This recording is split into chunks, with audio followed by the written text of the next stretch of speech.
Jadi untuk kita mengulas dengan lebih lanjut lagi dengan isu ini, Profesor Madya Dr. Muhammad Yusof Sari, Ketua Pegawai Eksekutif The Future berada di talian pada ketika ini. Assalamualaikum Doktor. Waalaikumsalam, Haris.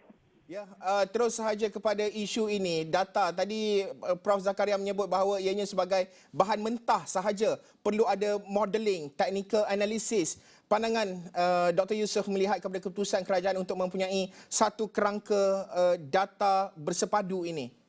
Prof.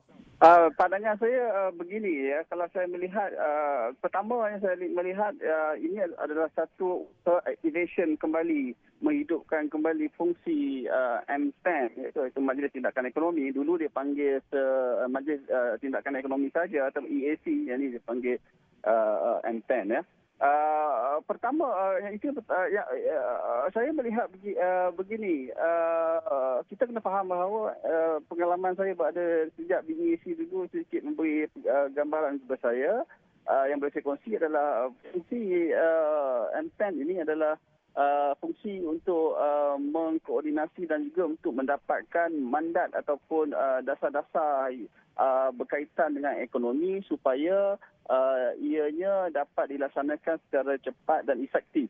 Ya, jadi jika dilihat pada laporan hari ini, ada dua perkara yang dibincangkan, iaitu salah satunya berkaitan dengan sistem data sosioekonomi yang dipanggil PADU itu adalah salah satu perkara yang bagi pandangan saya penting untuk membantu mempercepat dan juga untuk meningkatkan keberkesanan dasar yang sebarang dasar, terutamanya dasar yang berkaitan dengan subsidi rasionalisasi yang dilaksanakan oleh kerajaan. Dan kita mengetahui bahawa ketirisan, isu yang tidak keterangkuman berlaku pada ketika ini.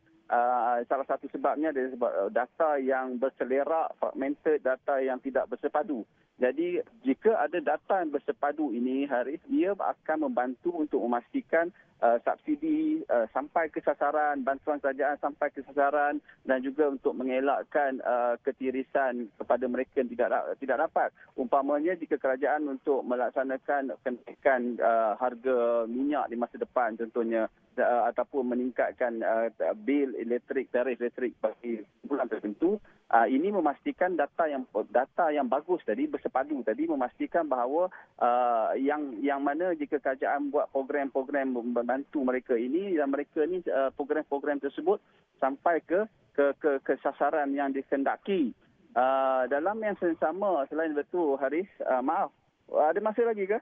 Ada, boleh. Dalam 2 minit lagi, Doktor. Baik, dalam masa yang sama, jika saya berpandukan kepada laporan media rilis tadi juga, yang kita lihat bahawa perspektif ekonomi kita kena faham bahawa, Haris, dalam kita MTEN ini adalah fungsinya adalah 3 nukleus utama ataupun fokus utama yang perlu dilihat sebenarnya. Yang pertama adalah people economy, iaitu ekonomi rakyat. Yang kedua, growth, iaitu pertumbuhan ekonomi. Dan yang ketiga adalah business entity. 3 ni adalah penting sebelum kita ada 3 plus lain. Contohnya plus ni termasuklah alam sekitar ke. Tapi 3 ni adalah yang utama. Jadi kalau kita lihat fokus MTEN, iaitu kukuhkan fiskal negara. Keduanya menambahkan hasil kerajaan. Dan ketiga adalah mengubah struktur ekonomi semula pada yang lebih bernilai tinggi. Ketiga-tiga ini lebih fokus kepada growth dan business. People ekonomi itu saya nampak tak berapa tak nampak. Mungkin ada, tapi dari penulisan itu tidak ada ya. Contohnya people ekonomi, kita kena lihat bagaimana kos sara hidup. Bagaimanakah sektor informal, bagaimanakah untuk mengurangkan kebergantungan kepada pekerja asing, bagaimanakah dengan peluang pekerjaan, bagaimanakah untuk melihat kepada aspek gaji. Perkara ini perkara besar, Haris. Perkara besar dan salah satu pembaharuan yang diperlukan dan sepatutnya ada di dalam Majlis Tindakan Ekonomi ini. Dan kita tak pasti, mungkin juga, Haris, Majlis Kos Sara Hidup ini lebih sesuai duduk di MTEN ini. Kalau kita lihat, kerana Kementerian Ekonomi, MTEN akan dipacu oleh Kementerian Ekonomi, dan Kementerian Ekonomi sebagai satu central agensi, mereka boleh berkolaborasi dan mengkoordinasi segala program lebih mudah berbanding dengan takbir urus Majlis Kos Sara Hidup sekarang yang berada di kementerian lain, Haris.